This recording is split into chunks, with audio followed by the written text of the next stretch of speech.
Squinting up at full gallop while the rain pelted hard into his face, cold and raw as judgment, Ed Morrow almost thought he saw heaven open as on the final day. For, behold a white horse, and he that sat upon him was called Faithful and True, and in righteousness he doth judge and make war. His eyes were as a flame of fire, and on his head were many crowns, and he had a name written that no man knew but he himself. Digging his knees in, he wished that that particular passage didn't remind him quite so much of the red beast earlier in Revelation, with its 7 heads and 10 horns. Let alone that the bulk of his Bible knowledge after Sunday school didn't come from such a very specific source. Then thunder detonated, haloing Bewelcome's pitiful excuse for a main street in a glare that flashed from blue-white to red to purulent green. As what looked like a blast of lightning whip-struck past, Morrow threw himself free, hitting the mud with a squelching slam that punched the wind from his lungs. As his horse ran on, unconcerned for any safety but its own, the spell missile he just dodged went sizzling through the rain above him to strike one of Captain Washford's hapless soldiers full in the face.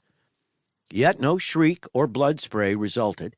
Instead, a grayish-dun mass like some wad of dough smashed flat by an angry child sealed tight over the blue coat's head. A horrible flesh bag snapped tight. He threw up arms and legs alike, rifle gone flying, and collapsed, a landed fish flopping, so disoriented he barely knew where best to claw. With no breath left to swear and his bad knee screaming, Morrow scrambled to the other man's aid, careful to stay flat as possible throughout, so as to not present a tempting target. He pried his fingers under the thing's clayey edge, blood-hot, damp and rubbery to the touch, like flayed muscle, and yanked with both hands till it peeled back just a titch, revealing one eye rolled up and a wrist-thick tendril shoved deep between the man's gagging jaws, bloating his neck's dark flesh obscenely. Revulsion stomach-punched him, loosening his grip. The death mask snapped immediately back into place, writhing as it did. "Oh, no, you don't, you Christ Jesus-puking piece of foulness."